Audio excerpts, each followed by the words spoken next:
Welcome to Straight Out of Savannah, Talking with Tammi, a podcast that showcases people you may not know who are choosing to use their gifts to inspire and move the planet.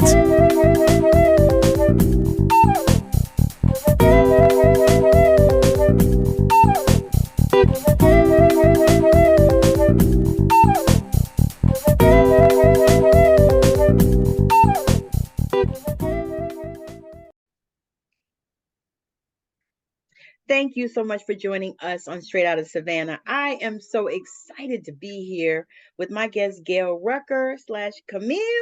She is going to share who she is and what it is that she does. So Gale, take it away.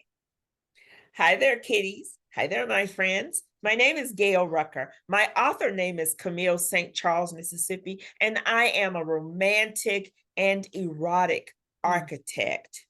I construct stories. Some of them are in the love arena, and then some of them are very racy, adventurous, and naughty. It just depends on what's going on. Oh, wow. So Gale, talk to us about how you got there. How did you get to the place where you felt comfortable enough to write erotica? I struggled because I'm a PK. I'm a preacher's kid. Yeah. And I kept listening to the voice that was in my head because God kept telling me to write, but my mind kept landing in the erotic arena. And I was like, that's a juggling act up in itself. And so I called my father, who was a minister. And I told him what I was thinking of. And he said, well, baby, there's no need for you to be ashamed about sex because that's something that God made. Wow. So you have no shame to offer anyone, and you have no explanations to give either. So if that's what you decide you want to do, have at it. And I was like, that's all I need, player. That's all I need. So after he gave me basically the go ahead, I started reading. I was like, okay, because my stories had such a racy, because I didn't live that sweet, pristine, delicate, dainty life. I didn't live that life. I lived a life that was full of chaos and drama and pandemonium and, sex and erotic things and comedy was the thread woven all through my life. So I just started mimicking aspect of my life. And I sat down and started writing a naughty little tale. And that's how my first series of stories showed up. So I love it. I love it because erotica is something that was in my mind as well. So when I met you, I said, I have to talk to her. I said, because that was a part of me too. I mean, that actually is the journey that I'm on as far as, I came out of deep religion. My grandmother was a pastor, preacher, teacher, evangelist, prophetess type. And then went on into spirituality and, writing and all the other things. And erotica was something that is on my menu. Mm-hmm. I know I'm supposed to do it because I have the stories in my head. But where did you start? Like, what did you start doing before you started, with these beautiful novellas? Well, I used to be, before I'm nestled in Michigan, but before I came to Michigan, I used to live in California, and I come from the world of beauty. So I worked at Macy's, cosmetics, fragrances, marketing, traveling, all other stuff. I did that from the world of beauty.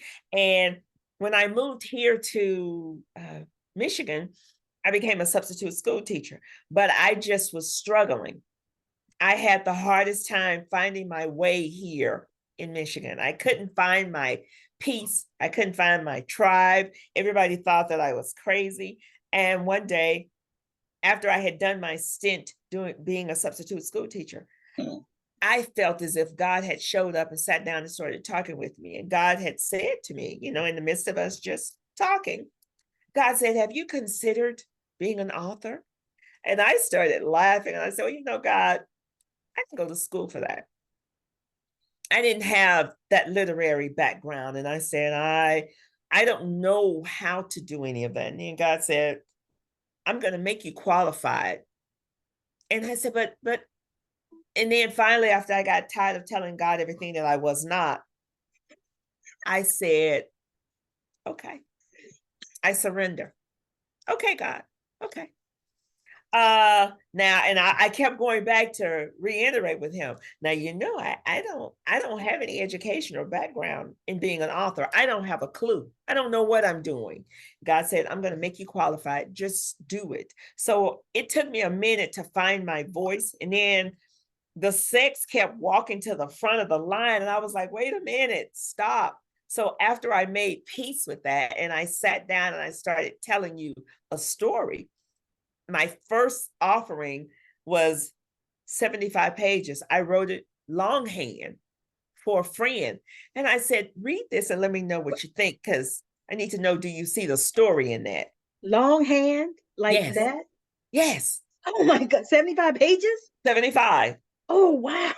Yep, 75. I still have the tablet, 75 pages, because, I used to have to take a number to get online it started like 15 years ago to get online. And then I had my kids who were doing homework, and we only had one big desktop. And so when I wanted to get on there, right, they were doing homework and then playing games. So the ideas kept presenting themselves in my head. So I bought myself a tablet, and I just started jotting down little things that would fascinate me and what I wanted a certain character to experience and encounter and what they look like. And, I was just laying the foundation. Yes. Then I sat down and I just started writing it. And it took a minute, but by the time I finally found my groove and I had made my first one, 75 pages. And when I gave it to a friend, she said, where did this stuff come from? I said, oh, it's just been living in a corridor in my mind. It's just been, I love it.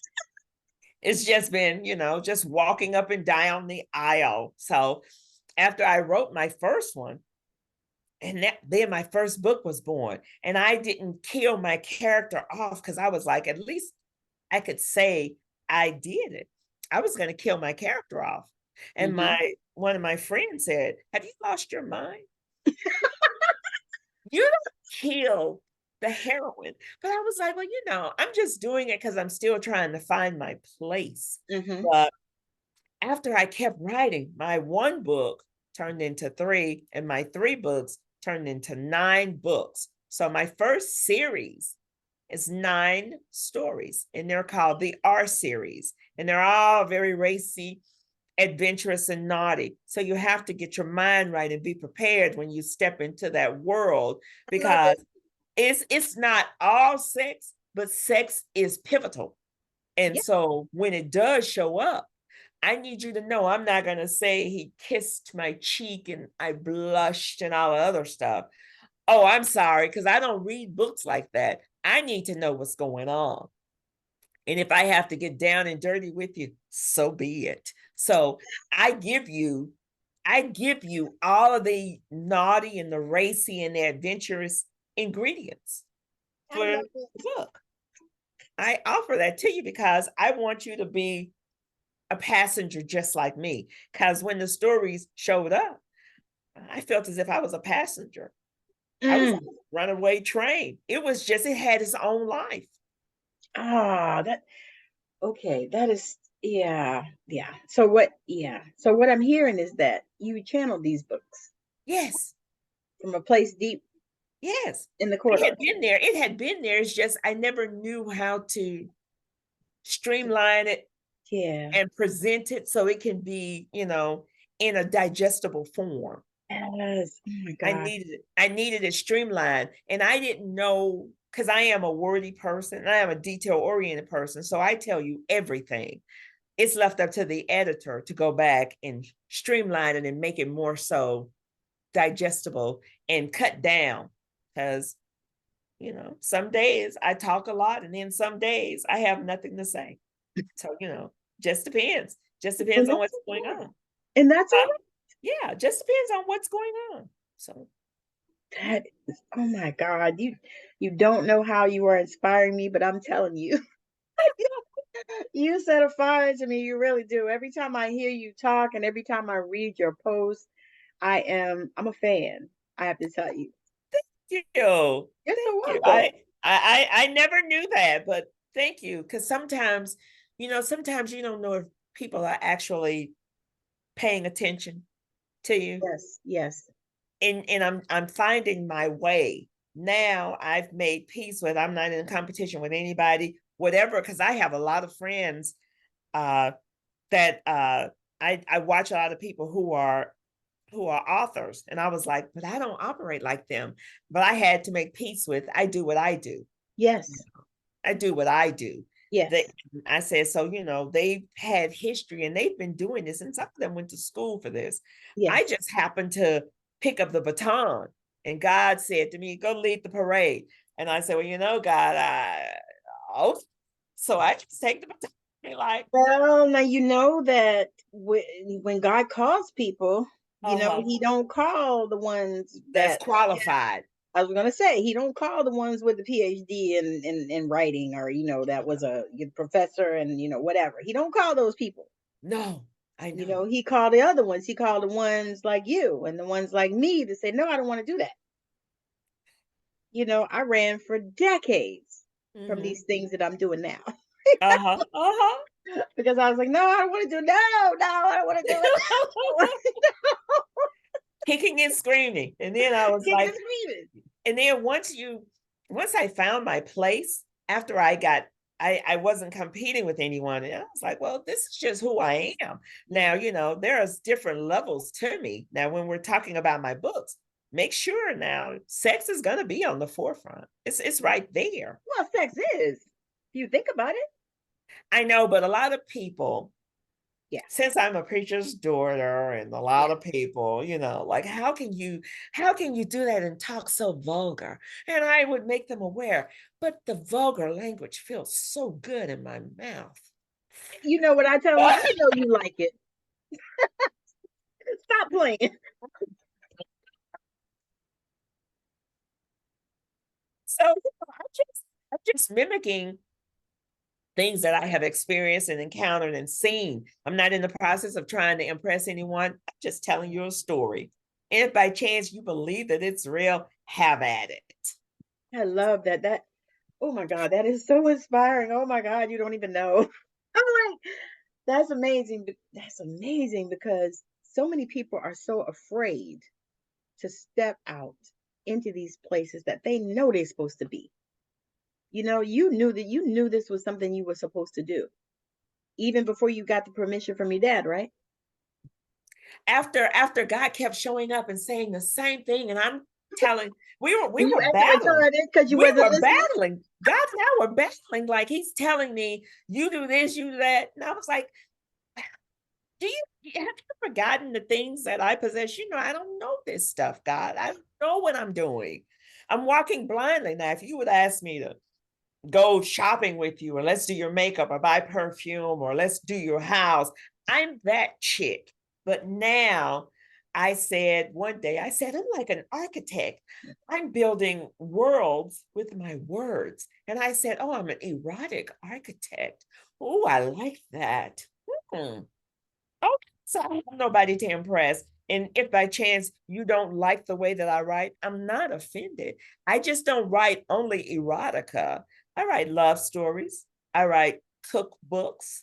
I have a greeting card, a line of greeting cards. I do an assortment of things in the media, in the literary arena. So I'm not just a one-trick pony. Get ready to say that. I'm like, I'm not just a one-trick pony, but so you're not locked into what is that thing a genre. So no, I am not.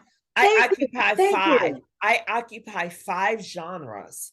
So, I occupy romance, mystery, suspense, action, sex. I occupy all those arenas, and I want you to be comfortable and be at ease. And I am in the process of securing different fans, because I'm not for everyone. And once I made peace with that, I didn't struggle. Be like, okay. So when you happen to see me, because I would go to a lot of poetry slams and stuff, and I would make the people aware, I'm not a poet. I'm a storyteller. Yes. And I'm going to tell you a naughty little story. Because, I also write stories titled after world famous desserts. Oh, I love it. And so while I am at certain clubs or whatever, I have some friends serve desserts when I get up to tell a story. So you get to sample the real dessert when I'm telling you this could be a naughty story behind a said dessert. So, but you have to have your mind together, because if by chance you easily offend, you don't like violence and vulgarity and lots of sex, then I can wait for you to leave. So I'll just turn my back. I would turn my back on the audience. I'd poof my hair up. I'd turn around. And then if they are still there when I come back, I was like, oh my God, you're still here. Look, so glad to see you. Well, let's go. Strap yourselves in. So I love it. I love it. I love it. I love it. That is so amazing, because the thing is we are so multi as women. You know, we don't have to be just one. Because people always ask me, well, what do you write? I say anything I want. That's what I say. Yes. I write anything I want. You know, I said I'm writing a book now about Jesus and some of the people in the people in the Bible and their backstories. You know, like what if Jesus had a wife? That kind of stuff. Yeah. You know, and I'm like, I'm writing this because it's something that interests me, and I thought it was fun. You know, and to me, that's what we do it for, because it's fun. Yeah, it's fun. And I have a very adventurous life in my mind. Yes. You know, oh my God, I have traveled the world 20 times or more. I've met and seen and done an assortment of things, but I've done it more so with my words. So it's like I've actually done it. You have created it. Yeah, I created it. And then I find myself standing there talking to strangers. Let's say I was at a conference or whatever, and all these well-to-do, high upper echelon people were there. It's just making my way. Hi, nice to meet you, blah, blah, blah. And so finally, after everybody was talking about their accolades and all the things that they've accomplished and blah, blah, blah, they looked at me like, so what do you do? And I said, oh, I write erotica. What is it saying? And they were like, what? Yeah. I said, yeah. I said, I fly on the wall in that conversation. Oh, girl, that would be amazing. I would have brain surgeons wanting to talk with me about, well, wait a minute. So do you write with somebody else? And I'm like, no, I write by myself. I said, my mind, some days it's vast and never ending. Some days it's gutter bound. It just depends on what's going on in the story, you know, the fun that I wish to have. I said, because, you know, I dream up all of these scenarios. I just dream them up, and then I put them down on paper and make it happen. I make it color. Yeah. I actually see my stories perform in front of me as I'm writing. Oh. I see them. It's like it's a movie going on. I'm just saying, have you ever thought about making them into like some short movies? I'd love to. I welcome that. Maybe someone will step out of our now and make that so. I'd love that. Because I mean, I've been tagging Shonda Rhimes in my stuff. Girl, I've tagged her and Viola Davis, Tyler Perry, and Will Alicia Packer. Keys. Yeah, girl, I thought it was just me, and I was like, and Ava DuVernay. Yes. Yeah, DuVernay. I've tagged her several times. I was like, girl, I'm sorry. I got them people in my tags. Like I tagged Drew Barrymore, I tagged Ellen, I tagged Oprah, I got them people in my tags.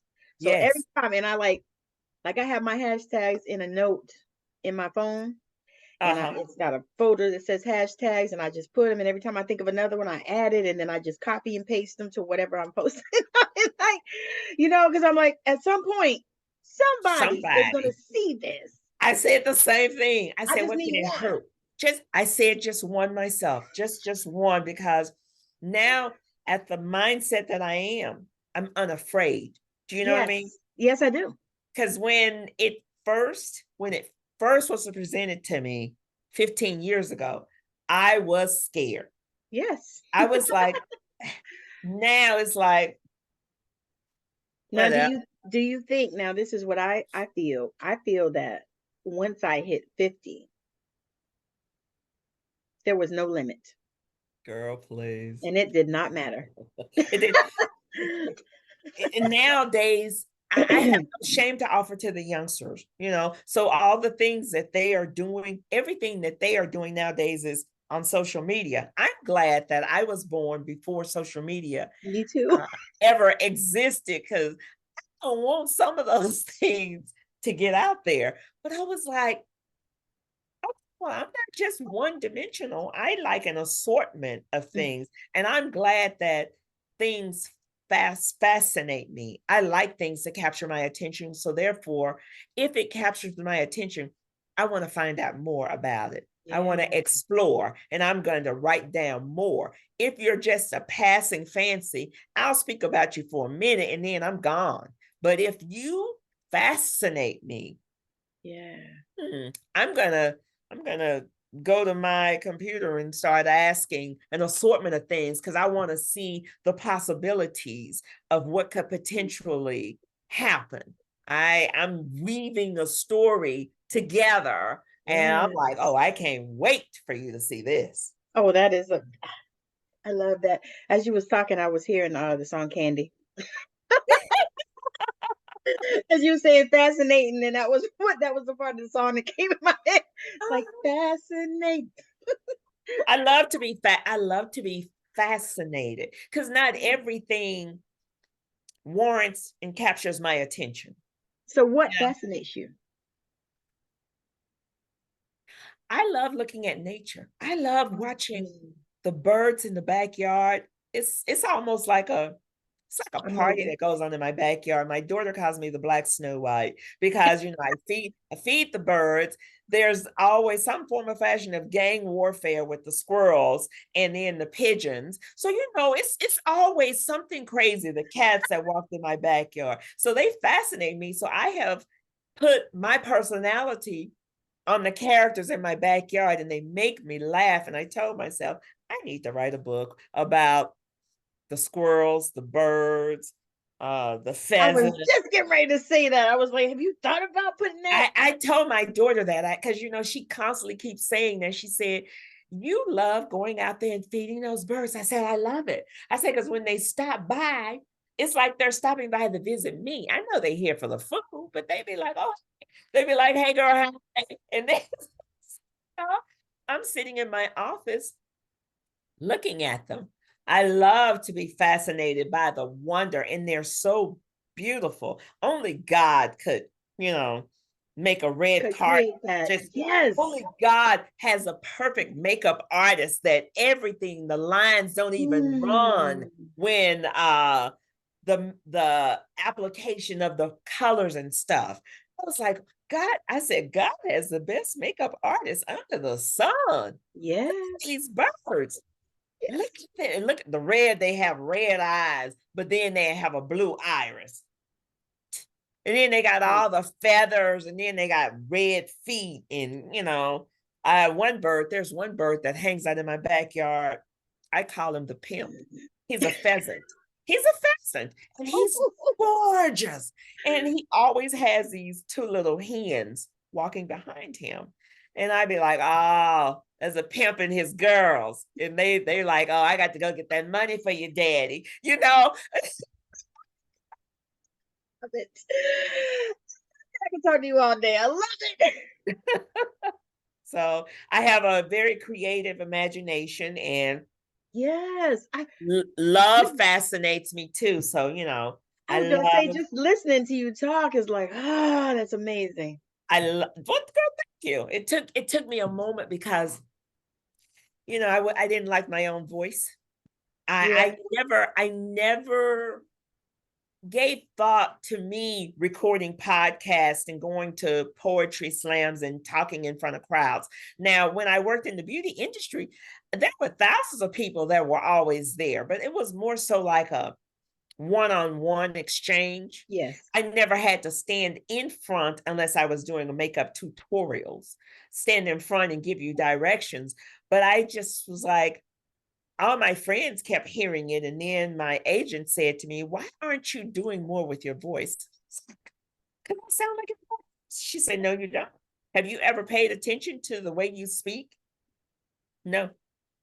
I said, I'm the girl next door. I say, I'm the girl nobody really paying attention to. So now when my friends from Jackson, Mississippi see me, they be like, you weren't like that when you were home. I said, I know. I had to leave Mississippi to become me. Yes. I had to leave because I felt as if I would just blend in with the landscape like everybody else. So I was like, no, I'm going to leave. And California introduced me to an assortment of things. And then when I moved to Michigan, they just personified it. Michigan was like, I'm sorry. So when God showed up and said, oh, be an author, Michigan was like, oh, you're going to talk your way out of this. And I was offering up all these excuses under the sun. And God was like, God basically was sitting there like, technically you're wasting your time. Just go on. You know, oh, I'm going to get what I want to get. You can tell me all those things that you're not all you want. I already had plans for you before you were born. I know you. I know what you have inside of you. So he gave you your I am. Yes. He co-signed it too. He was like, I'm giving you my stamp of approval. Then when I got my father's, my earthly father's stamp of approval, all bets were off. Yeah. Oh, okay. Because that's what you'd be concerned about, especially, being a PK. Yeah. See, that was me, because I wasn't technically a PK, but kind of sort of, because I lived with my grandmother and she was she was my person, and she was the one that put everything in me and all this stuff. And those were my thoughts too. I was like, oh Lord, my grandma ain't gonna like this. But I'd be thinking, they know I'm crazy, so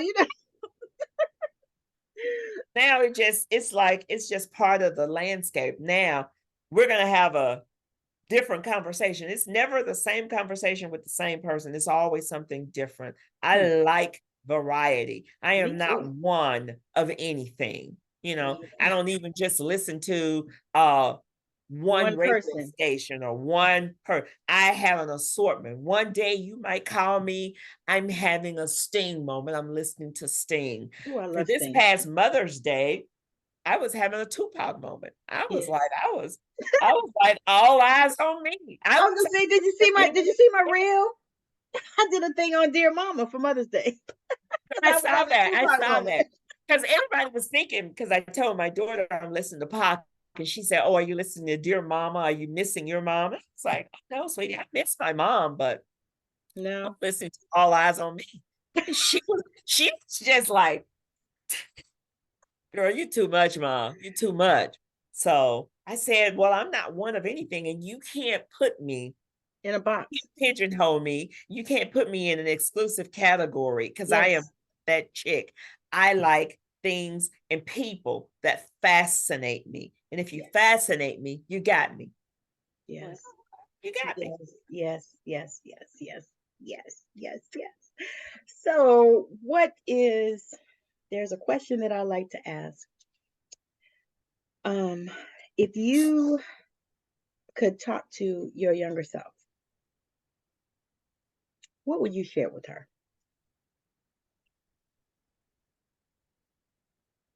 I'd tell her,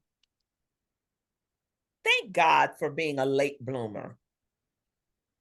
In word, thoughts, and deeds. I was not a very attractive child, and people always made me aware that I was an odd-looking duck.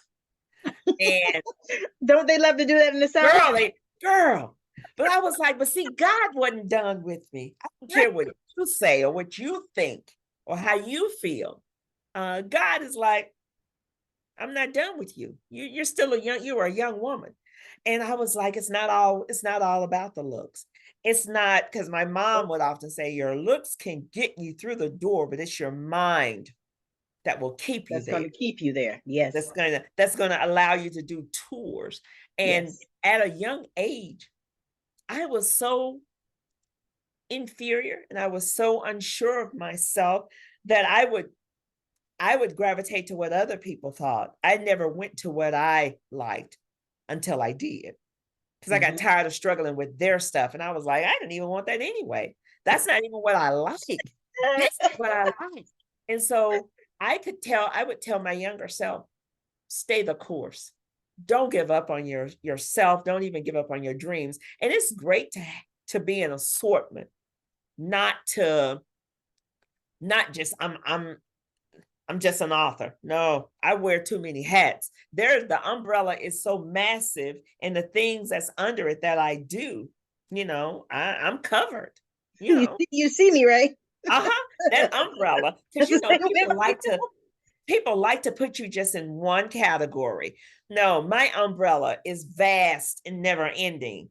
And they want to pigeonhole you there too. Yeah, they'll pigeonhole you there. But I was like, they'll stick a pin in your thing and be like, "Oh, she's just an author. She's just a whatever." No.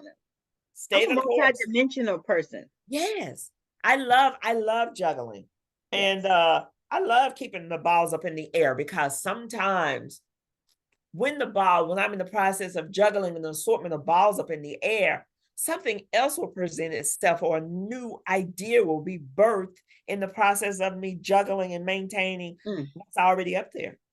Oh, I love it. And a new idea will show up, and I have to stop myself. Sometimes I'll be like, wait a minute, God, wait a minute. Let me get a piece of paper. Because if I don't write it down, sometimes it'll leave and it won't come back.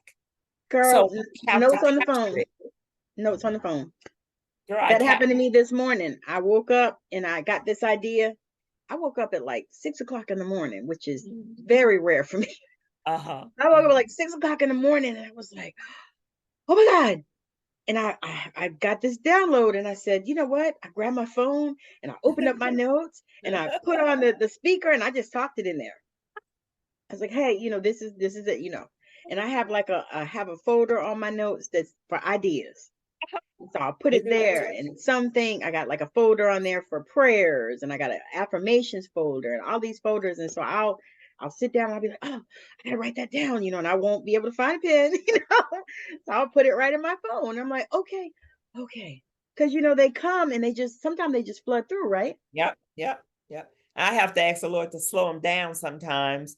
And I do occasionally put stuff on the memo on my phone. I'll just talk to my phone and tell it, blah, blah, blah. But sometimes as I'm writing it, it more so resonates and it'll take hold. Yes. And it'll be like, oh, yeah. So like you embody it. Yeah. I embody some of those things and some of the characters. I even told one person who was interviewing me, I said, if you ever met my character, Roxanne, that's my first series of books. If you ever met Roxanne, you'd actually be standing in my presence talking with me. I love it. I love it. As much as I don't want to end this, no, we need to. Tell the people any last words, and also where they can connect with you and where they can buy your books. You can connect with me on Facebook, Instagram, Twitter, and TikTok. Okay. My author name is on Facebook. Yeah, Camille St. Charles, Mississippi. Go to CamilleSt.CharlesMississippi.com. I have a website. From my website, you can press those buttons and it'll take you to either my books, my podcasts, some interviews that I've done in the past, and make you aware of what's coming up for me. Okay, awesome. That is so awesome. So any last words that you want to offer to people that especially are looking for their place in the world? Because that's what it feels like you did. It's like you found your place in the world, and the place that, makes you feel whole. So if you have any last words to offer to people that are watching that are looking for that, because most people are, looking for, their place in the world. I suggest that you go more so inside than without. Don't even worry about comparing yourself to all the influencers and what you believe your friends and stuff are doing, because you don't even know the dog and pony act that's going on in some of your friends' lives. What you talking about? Because they're not all on Facebook standing in front of Mercedes that they own. That's right. And all that glitters is not gold. And you need to find your peace, whatever makes you happy, because home is different for everybody. And you need to be at ease and at peace. And you can't pay for peace. Nope. It just has to be there.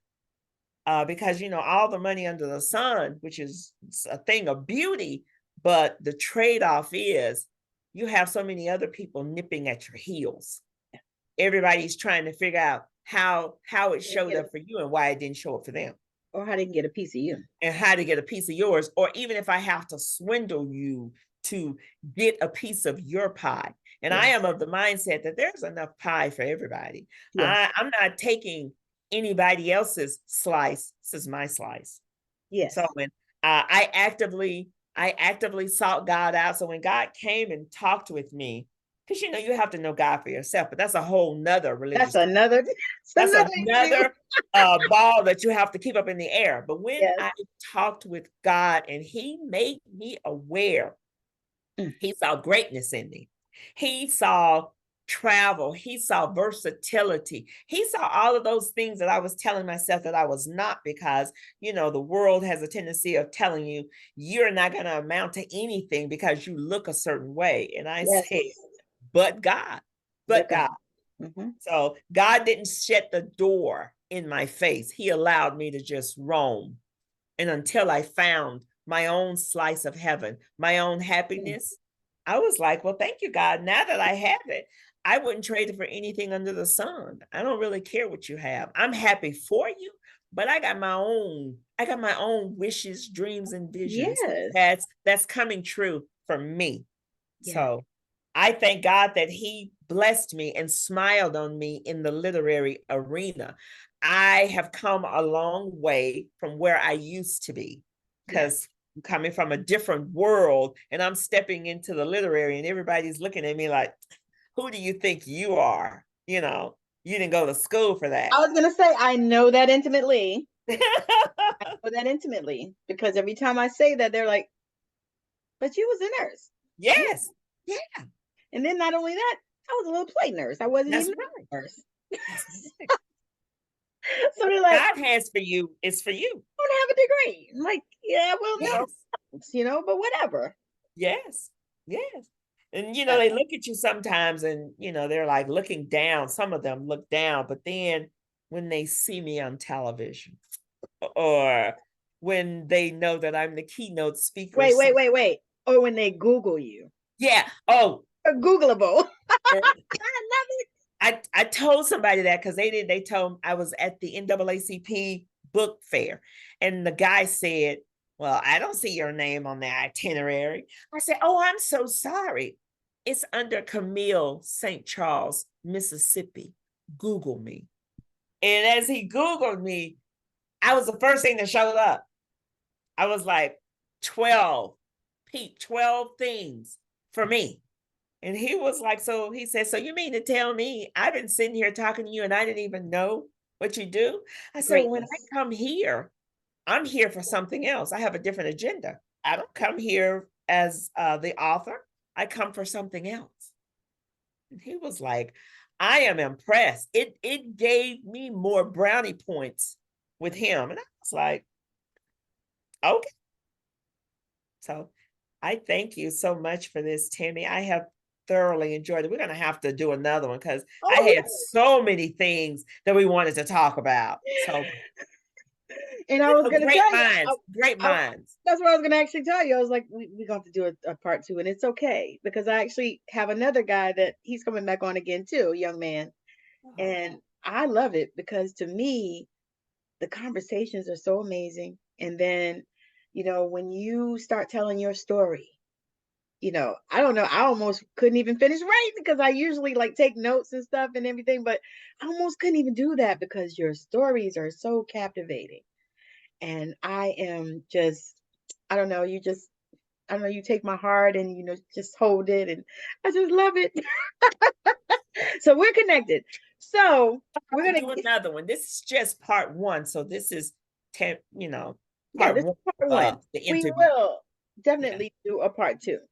Yeah, because I want to go more. So I jump into more detail. And I know you have an assortment of questions for the love junkie that lives in me. So I was going to say, I do. But yeah, so thank y'all for joining us. Wherever you are listening, wherever you are watching, make sure that you smash that subscribe button if you're watching it on YouTube, and make sure that you hit the download button if you're listening to it wherever you listen to podcasts, because it is on Spotify, on Apple, Google, Podcast, Bean, Radio Breaker, Listen Now, iHeartRadio, Amazon Music. It is all over the internet. So wherever you listen to your podcast, you can hear this one. So I'm super excited for Miss Camille St. Charles, Mississippi to join me, Miss Gale Rucker to join me. This has been an amazing show. So stay tuned, because we will be doing a part two to this one, because we have some other stuff to talk about. And if you are listening to this show and you would like to come on straight out of Savannah and talk about it and share if you are changing the planet, I would love to have you. So you can reach out to me. I love that. Straight out of Savannah, changing the planet. Oh, that's good. That's good. You are ready. If you're really ready, reach out to me. You can find me. You can Google me, and you can find me almost any social media network that you are on. So again, thank you so much for joining us. Thank you. Bye now. You take. Hi, this is Tammi. What if you could live your life without being in burnout? Without feeling stuck? Without feeling extreme irrational fear? Without living with autoimmune conditions? Without living unfulfilled? Without living in fight or flight? Without being able to always be on edge? Without living in freeze? What if that was possible for you? And one of the things that I do in my healing sessions is I help you to shift from these things into the next great version of yourself. So if this is somewhere that you've been living, then I would advise you to give me a call. Reach out to me. Send me a message. I'm Tammi Morrison all over all social media. My YouTube channel is Tammi Morrison. My business page on Facebook is Unleashing Your True Self. On LinkedIn, I'm Tammi Morrison and Unleashing Your True Self. You can reach out to me via email at Tammi, Tammi, .unleashingyourtrueself@outlook.com. I'm looking forward to hearing from you. Thank you so much. I know you've been blown away with the amazing value here today. Now go out and inspire the planet. And be sure to send us a message when you're ready to come talk about it on Straight Outta Savannah, Talking with Tammi.